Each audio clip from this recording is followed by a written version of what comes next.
아침 뉴스의 맥을 짚어드리는 시간 뉴스연구소. 오늘도 두 분의 연구위원 함께합니다. 경향신문의 박순봉 기자 그리고 김준일 시사평론가 어서 오십시오. 안녕하세요. 예, 첫 뉴스 어디로 갈까요? 이재명 첫 국무회의. 이재명 대통령이 어제 첫 국무회의 주재했습니다. 네, 어색한 동거라고 표현할 수 있는데요.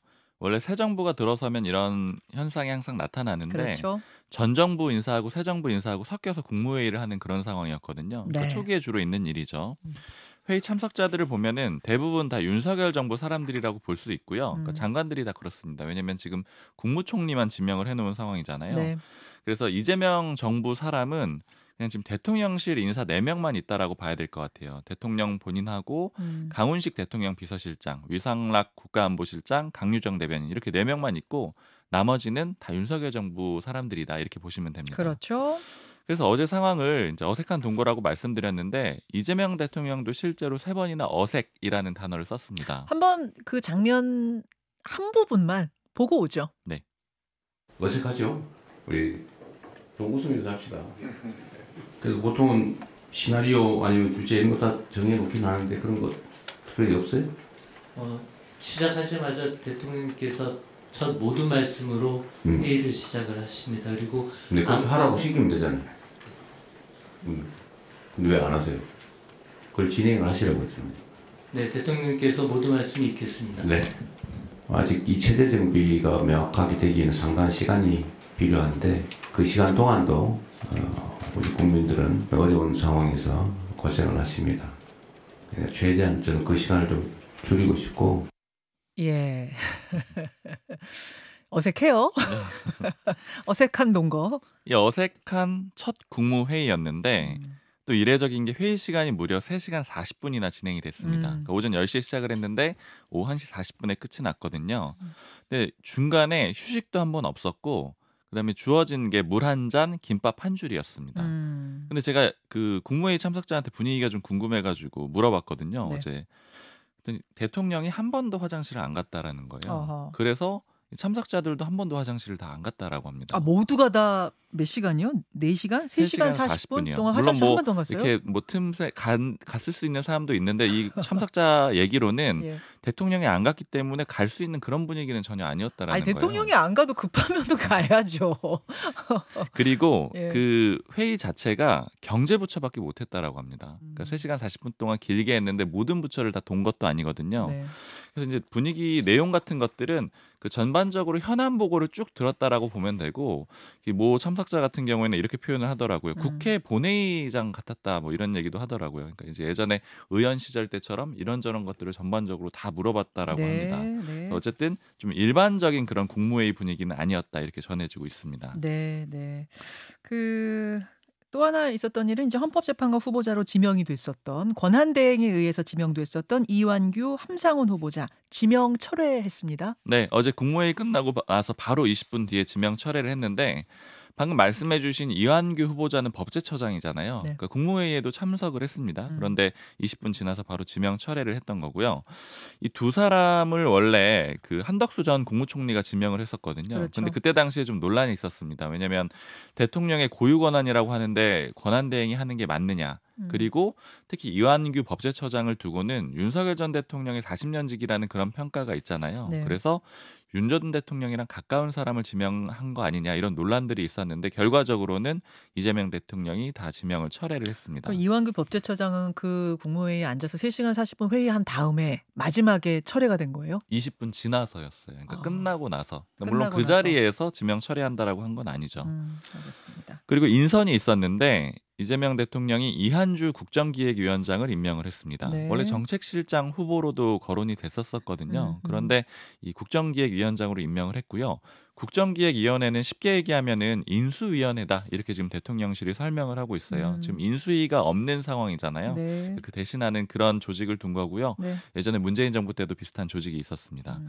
그리고 공식적으로 발표를 하진 않았지만 소위 말하는 성남 라인, 그러니까 김남준 전 당대표 그 정무부실장은 부속실장으로 이미 업무를 시작했다라고 하고요. 네. 또 김현지 보좌관은 청무비서관으로 또 업무를 시작한 상황입니다. 네. 그리고 이재명 대통령이 어제 그 국무회의 때 해수부를 이전하라고 지시를 했습니다. 음흠. 대선 후보 때부터 내놨던 공약이었죠. 그렇죠. 그러니까 영남 지역을 발전시키겠다라는 취지로 이 해수부가 지금은 세종에 있거든요. 부산으로 이전하라고 지시했습니다. 그리고 소방청하고 산림청에다가 산불 진화 헬기 추가 도입하라고 했고요. 또 노동부 고용노동부 보고받은 다음에는 근로감독관의 인력을 증원해라 이런 지시도 내렸습니다. 자, 이재명 대통령 취임 이틀째 행보들 쭉 정리를 해주셨는데 그중에서 김준일 평론가는 어디에 주목하셨어요? 예, 뭐 일단 국무회의 워낙 이게 인상적이어서 네. 예, 뭐 좀 웃으시죠, 뭐 이렇게 했는데 이게 그러니까 뭐라고 해야 될까요? 웃어도 웃는 게 아니고 이런 느낌의 군대에서 좀 편하게 얘기해. 그런데 웃어 그러고 얘기하다가 이빨 보이네. 약간 뭐 이런 느낌. 예, 굉장히 군기를 세게 잡았는데.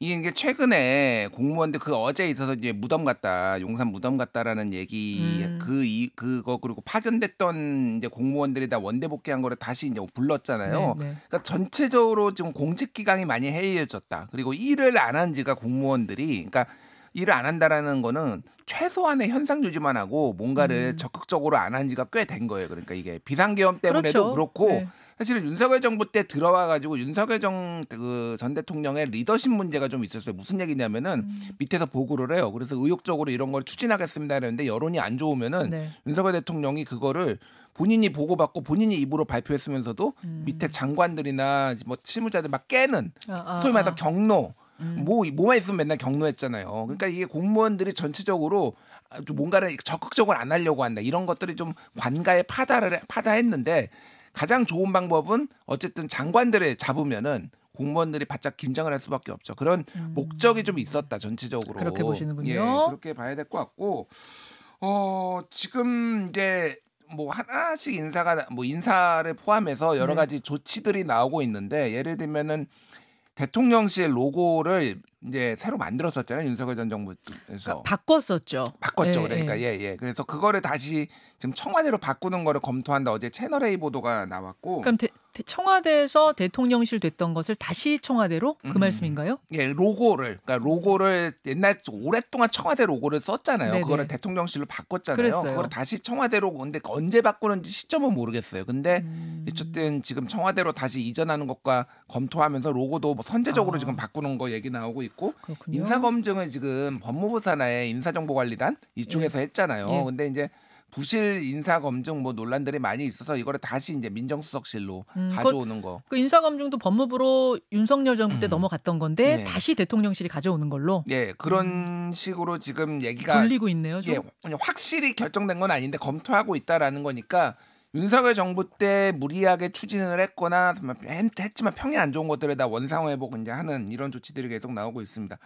그리고 지금 뭐 인사는 계속 이제 관심이 좀 많이 가고 있는데 이게 결정된 게 아니라서 아직 뭐 이렇게 언론에서 공식적으로 하마평으로만 이제 언급이 되고 있는데 예를 들면 누구 언급되고 있어요? 그러니까 제가 받은 버전은요. 모든 장관의 한 두세 명씩의 복수로 언급되는 분들이 다 있을 정도로 소위 말해서 이제 받은 글 뭐 찌라시 뭐 등등등 해서 언론에서 이제 하마평 오른 거를 종합해 놓은 거 뭐 이런 거죠. 근데 우상호 전 의원 이제 정무수석 얘기도 있고. 우상호 정무수석 설입니다. 아직은 설. 예. 그리고 김경수 전 경남지사의 행안부 장관 설도 있고 뭐 정동현 이제 통일부 장관 아니면 홍익표 통일부 장관 얘기도 있어요. 그러니까 정동현 장관은 이미 통일부 장관을 한번 했잖아요. 그러니까 예.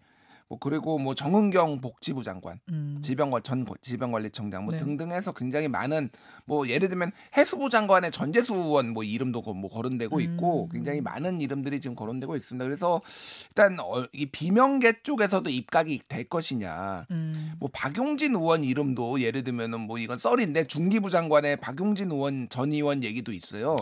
썰로 이제 돌아다니는 걸로 그래서 비명계가 얼마나 입각이 될 것이냐 그리고 비정치인들은 그럼 얼마나 들어갈 것이냐 뭐 이런 것들이 좀 관심사인 것 같습니다. 그러니까 지금까지의 인선은 사실은 그 캠프에서 계속 손발을 맞췄던 호흡 잘 맞는 인사 위주로 지금 인선이 된 건데 앞으로 있을 인선에서 얼마나 깜짝 인사, 탕평 인사, 뭐 포용 인사, 상징 인사가 있을 것이냐 이 부분이 관전 포인트네요. 그렇죠. 그게 이제 시그널이기도 하고 그 다음에 소위 말해서 이제 인사청문회가 첫 번째 고비가 될 거예요. 여기에서는 또 야당은 벼르고 있기 때문에 여기에서 만약에 뭐가 생채기가 나면은 상당히 뭐 약간 김이 빠지는 이런 모양새가 나올 수도 있기 때문에 신중해야 되는 상황입니다. 알겠습니다. 두 번째 이슈 넘어가죠. 3대 특검법 본회의 통과. 이제 국회로 가보겠습니다. 어제 국회가 상당히 분주했습니다.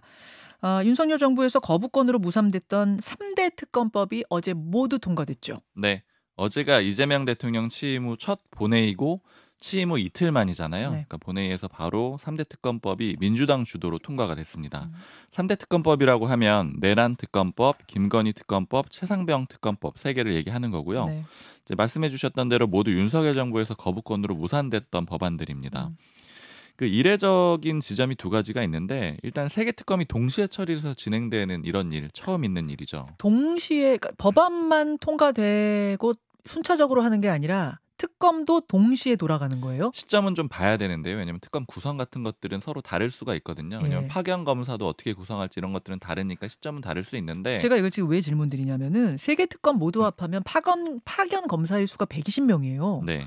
120명의 검사가 특검에 파견돼서 그렇게 다 일을 하면은 좀 검찰은 어떻게 되는 건가도 궁금해서. 근데 원래 검찰이 그러니까 어제도 한번 말씀을 드렸는데 검찰이나 공수처나 경찰 쪽에서 지금 보는 상황은 네. 수사가 다 빨려 들어가는 거거든요. 그러니까 원래 특검으로? 하던 일이 없어지는 거죠. 그러니까 음. 가장 주요하게 맡았던 사건 뭐 예를 들면은 뭐 건진법 사건은 남부지검에서 하고 뭐 김건희 여사 사건은 뭐 중앙지검 뭐 이런 식으로 다 나눠져 있잖아요. 그게 네. 다 빨려 들어가기 때문에 뭐 파견 검사들이 이동하는 거는 그렇게 큰 문제가 되지는 않을 것 근데 같아요. 원래 김건희 이 수사를 하던 사람들이 특검으로 가지는 않을 거 아니에요. 그렇죠. 다른 사람들을 뽑을 배제하고 거 아니에요. 넘어가겠죠. 예, 근데 예. 어쨌든 주요 사건들이 빠져서 나가는 거니까 오히려 관심받는 그런 중대 사건은 없는 셈이라서 사실 그 법조 기자들이나 이렇게 보는 시각들은 예. 이제 특검 중심으로 다 돌아간다라고 보는 거거든요. 이제는. 아하.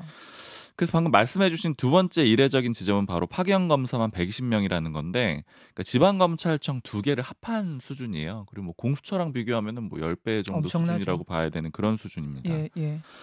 그 파견 검사 인력을 보면은 민주당이 어디에 힘을 집중하는지 알 수가 있는데 그 120명 중에 절반, 60명이 내란 특검법에 포함이 돼 있습니다. 그러니까 결국 이재명 대통령이 내란 종식을 가장 중요한 과업으로 내세웠잖아요. 네. 그러니까 여기에 집중을 한다라고 보시면 되고요. 12.3 비상계엄 사태 포함되는 여러 가지 혐의들이 다 수사 대상입니다. 뭐 그리고 여기에는 외환죄까지 포함이 돼요. 그래서 수사 대상이 원래는 기존에도 한번 법안 냈던 적이 있었잖아요. 그때 6개였는데 네. 이제 11개로 대폭 늘렸습니다. 그리고 파견 검사도 늘린 거예요. 원래 40명이었는데 60명으로 늘렸습니다. 파견 검사 60명, 파견 공무원 100명, 기간은 총 170일 이렇게 되네요. 맞습니다. 그리고 김건희 특검법은 두 번째로 큰 규모 파견 검사 40명인데요. 뭐 잘 알려진 도이치모터스 주가 조작 의혹이라던가 뇌물수수 의혹, 또 명태균 씨 건진법사 논란 이런 것들이 다 포함이 됩니다. 그 최상병 특검은 파견 검사 20명 규모거든요. 원래 공수처에서 했었죠. 네. 근데 사실 20명이면 뭐 공수처보다 이미 규모가 크다라고도 볼 수가 있습니다. 지금 여건이 전반적으로 속도전하고 있다라고 볼 수 있거든요. 그러니까 이재명 대통령 취임 후 이틀 만에 바로 본회의에서 처리했기 때문에 이재명 대통령도 바로 이 공포를 해가지고 이 시행이 될 수 있도록 그렇게 할 걸로 전망이 됩니다. 네. 그리고 이와 별개로 어제 본회의에서 검사징계법 개정안도 통과가 됐거든요. 검사 징계 법안. 어제도 잠깐 얘기 나눴습니다만, 그러니까 검사들 징계할 권한을 검찰총장뿐만 아니라 법무부 장관한테도 주는 거죠. 네, 그래서 이 내부 통제 말고 외부 통제를 좀 강화하겠다 이런 취지가 있는 겁니다. 네. 그리고 민주당은 상법 개정안도 어제 다시 추진하겠다라고 얘기를 했거든요. 이건 이제 통과된 건 아니고 추진하겠다라는 건데 이 대표적인 내용이 이사의 충실 의무 대상을 회사에서 주주까지 확대하는 내용이에요. 이거 몇 번 설명드린 적이 있었는데 이게 반드시 같은 건 아니죠. 그러니까 회사의 이익과 주주의 이익이 반드시 같지는 않기 그렇죠. 때문에 네. 이걸 주주의 이익까지 확대하는 내용 등을 포함하고 있습니다. 어제 이제 사법부 대법원장하고 약간 충돌이 있었던 게 뭐냐면은 대법관 증언법. 네. 이미 법사위 소위는 통과한 상태에서 어제 조희대 대법원장 입장을 밝혔어요. 네, 그러면서 좀 약간 충돌이 표면화되는 느낌입니다. 맞습니다. 뭐 공론의 장으로 좀 끌어와 달라는 그런 취지로 얘기를 했잖아요. 그러니까 더 논의를 하고 성숙해질 필요가 있다라고 얘기를 한 건데 일단 그래서 민주당도 속도 조절을 하고 있습니다. 지금 법사위 소위만 통과시켜둔 상황이거든요. 네. 그러니까 전체 회의까지는 아직 통과를 안 시켰어요. 그러니까 내용은 대법관 숫자를 현행 14명인데 30명까지 늘리는 거거든요. 근데 말씀해 주신 대로 지금 사법부 쪽에서 좀 신중하게 해달라는 요구가 나오고 그리고 또 국민적인 여론도 감안하고 있어서 지금 일단 속도 조절을 하고 있습니다. 근데 다만 이 방향 자체는 이미 민주당이 생각하고 있는 방향이기 때문에 이제 어떤 방식으로든 이뤄지긴 할 걸로 보입니다. 그리고 또 나머지 법안들이 있어요. 그러니까 네. 이재명 대통령 관련된 법안들이 있는데 형사소송법 개정안하고 공직선거법 개정안 있죠. 네. 그 형사소송법 개정안은 대통령 되면은 이제 재판 중지시키는 내용, 이 내용인데 이건 오는 12일에 본회의 처리를 좀 민주당이 고민하고 있습니다. 예. 이게 왜 12일이냐면은 지금 이재명 대통령이 가장 먼저 예정된 재판이 오는 18일에 있어요. 그때 그 공직선거법 사건이 있거든요. 이게 파기환송심 사건이 있잖아요. 그렇죠. 그리고 특히 대법원에서 유죄 취지로 파기환송해가지고 관심이 집중되는 내용인데 그 전에는 이걸 좀 클리어해야 되는 게 아니냐 이런 분위기가 있어서 12일 본회의에 처리할 수도 있고요. 또 공직선거법 개정안도 이것도 이제 그 면소 판결 받을 수 있게 해주는 그런 내용이잖아요. 네. 이것도 이 본회의 처리만 앞두고 있는데 뭐 조만간 처리할 걸로 이렇게 보입니다. 자, 여기까지 국회 상황 정리해 주셨는데 김준일 평론가 어떻게 예. 보십니까? 어제 제가 잠깐 설명해드렸지만 박성재 법무부 장관만 사표를 수리하고 네. 그리고 이제 3대 특검법을 이게 빠르게 통과시킨 거 이거는 당연히 이제 내란과 각종 의혹에 대해서 이제 규명하고 종식해야 된다라는 이런 국민적 열망도 있지만은 이건 심우정 검찰총장 못 믿겠다라는 거예요. 저는 그냥 심우정 너 나가 약간 이런 느낌을 받았어요. 그러니까 이게 사실 검사들이 이 정도 급들이 간다라는 거는 그냥 검찰에서 다 하는 거거든요. 근데 심우정의 지위를 받느냐 안 받느냐 이게 이제 가장 큰 차이잖아요. 그러니까 네. 그러니까 지금 윤석열 대통령의 사람들을 이제 믿을 수 없다. 검찰에 대해 그래서 검찰 개혁을 또 이제 해야 되는 상황인데 검찰 지도부를 지금 믿을 수 없다. 이렇게 이제 본 것 같고. 이제 특검을 사실은 보통은 야당이 주장을 해요. 일반적으로 우리가 역사를 보면 그리고 여당에서는 왜냐하면 여당에서는 각종 수사기관 다 본인들이 그렇죠. 예. 뭐 이렇게 어느 정도 영향을 미칠 수 있고 가지고 있으니까. 그런데 이거는 이례적으로 여당에서 이렇게 진행을 한 거는 처음 봤고 세 개가 굴러가는 것도 전 처음 봤습니다. 세 개의 특검이 예. 동시에. 검찰 출입 기자들은 죽겠다 이제. 이게 굉장히 이례적인 일이죠. 예, 굉장히 이례적인 일이에요. 근데 이게 이제 장점은 있습니다. 사실은 이게 장점이 뭐냐면은 예측 가능성이 있어요. 이게 왜냐하면 검찰 수사나 이런 데에서 하면은 이게 언제 끝날지. 근데 이거는 기한이 어떤 법으로 정해져 있잖아요. 이를테면은 뭐 170일, 내란 특검은 140일. 예, 이런 식으로 뭐 연장을 할 수는 있기는 하지만 이거는 무슨 얘기냐면은 올해 안에 다 끝내겠다라는 거예요. 수사는 올해 안에 다 끝낸다. 예. 이렇게 이제 보시면 될 것 같습니다. 이 과정에서 이제 많은 이제 이게 정치 보복이다 이런 이제 야당의 국민의힘 쪽에 이제 얘기가 나올 것 같은데 이것도 기류가 묘하게 달라요. 어제 이거를 특검의 당론으로 국민의힘은 반대로 정하긴 했는데 반대로 정하면 안 된다라는 이견이 뭐 김재섭 의원이라든지 이를테면은 김용태 비대위원장도 당론으로 정하는 거는 적절치 않다 이런 얘기까지 나왔어요. 그래서 결국은 다 퇴장을 하고 5명이 남아서 찬성표를 던졌다는 거죠. 뭐 법안마다 조금씩 다르긴 조금씩 했는데, 다르긴 한데. 예, 어쨌든 예. 그렇게 이제 나와서 이게 왜 그러냐면은 이게 뭐냐면 예를 들면 친한계 같은 경우에는 명태균 김건희 특검법에서 이제 옛날에 공천 개입 이런 거 보잖아요. 특별히 관련이 없습니다. 그러니까 뭐 이런 예, 거 뭐 각자의 이제 이해관계 때문에 또 달라질 그리고 수도 있다는 윤석열과의 절연은 이걸로 보여준다라는 입장도 있어서 이것도 앞으로 이제 좀 지켜봐야 될 것 같습니다. 국민의힘 이야기가 나왔으니까 국민의힘 상황을 한번 짚어보죠. 박순봉 기자. 네. 이제 패배를 한 뒤에 당은 수습을 어떻게 할 것이냐가 큰 숙제인데 어제 의원총회 열렸어요? 네.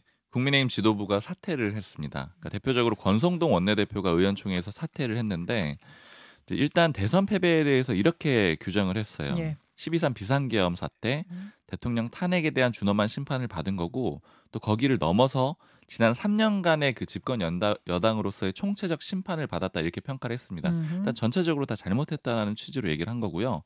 근데 그러면서 이제 더 이상 분열은 안 된다. 하나가 돼야 된다. 이렇게 얘기를 했거든요. 이건 소위 말하는 그 친한동훈계를 저격을 한 그런 의미로 해석이 됩니다. 네. 권성동 원내대표가 사퇴를 하니까 비대위원들도 일괄 사의를 표명했어요. 바로 이제 여기서 주목이 되는 부분이 비대위원들 다 사퇴하고 권성동 원내대표도 사퇴를 했는데 김용태 비대위원장만 사퇴를 안 했어요. 네, 직을 유지했습니다. 다음 주 월요일에 9일에 의총이 예정이 돼 있거든요. 네.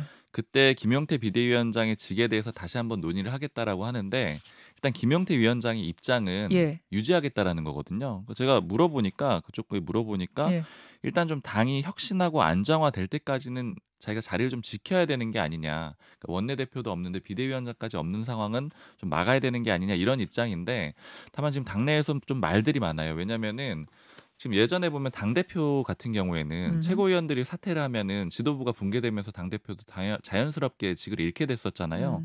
근데 비대위원장은 어떻게 되는 거냐 이런 뭐 당원 당규 따지는 그런 상황들도 좀 있고요. 그리고 일단 물러나야 되는 게 아니냐 이런 목소리들도 있고 반대로는 안 물러나면은 뭐 권성동 원내대표를 포함해가지고 일단은 권성동 원내대표가 사퇴를 했지만 업무는 계속 좀 수행을 하게 되거든요. 차기 원내대표가 뽑힐 때까지. 네, 그러니까 그 과정에서 또 친윤계가 다시 당권 잡을 수도 있는 거를 견제를 해줘야 되는 게 아니냐, 뭐 이런 얘기들까지 좀 섞여서 나오고 있습니다. 그러니까 김용태 비대위원장이 김준일 평론가, 예. 김용태 비대위원장이 내가 그 자리 절대 못 놓겠어. 나는 권력을 반드시 잡고 갈 거 이런 스타일은 아니잖아요. 그러니까 이게 여러 정말 복잡한데 예. 권영세 비대위원장의 잔여 임기를 지금 하는 상황이라서 이달 말까지 원래 임기가 있는 거예요. 그러니까 예. 이게 이달 말까지면은 그냥 뭐 의원들도 그러면 그 정도는 용인할 수 있다. 뭐 이런 분위기도 있는 거고 어제 보도에 따르면은 권성동 원내대표가 김용태를 찾아가서 동반 사퇴하자. 이런 얘기를 했다라는 거예요. 근데 이게 이제 여러 가지 복잡한 부분들이 있는데 일반적으로 지도부가 붕괴를 하면은 원내대표가 중심이 돼서 차기 권한대행을 하고 차기 비대위원장을 하고 근데 이거를 동반 사퇴한다라는 얘기는 그러면은 그 잠시 새로운 원내대표가 뽑힐 때까지 또 있어야 되잖아요. 권성동 원내대표가. 그렇죠. 그때도 비대위원장 뽑으려고 하는 거 아니야? 아, 뭐 이런 그러니까 얘기까지 나와요. 김용태 그러니까. 위원장이 예. 그만두면 그 후임을 권성동 원내대표가 또 뽑게 될 텐데 김용태 비대위원장이 그것에 대해서 좀 우려하고 있는 게 아니냐? 그래서 지금 버티고 있는 거 아니냐라는 썰이 파다한 거죠. 그래서 김용태 비대위원장을 무조건 이를테면은 친윤이 아닌 쪽에서도 무조건 내려와라 이렇게 하는 것도 아니에요. 그런 상황이고 이 와중에 뭐 김문수 전 후보는 뭐 훌라후프를 또 뭐 하시고 뭐 이렇게 해서 이게 지금 당권을 둘러싸고 너무 많은 일들이 지금 벌어지고 있다. 예. 훌라후프는 잠시 후에 보여드릴게요. 저희가 오늘 왜냐하면 박정원 의원 인터뷰가 준비되어 있거든요. 거기서 국민의힘 얘기는 더 자세하게 하겠습니다. 두 분 수고하셨습니다. 감사합니다. 김현정의 뉴스쇼는 시청자 여러분의 참여를 기다립니다. 구독과 좋아요, 댓글 잊지 않으셨죠? 알림 설정을 해두시면 평일 아침 7시 10분 실시간 라이브도 참여하실 수 있습니다.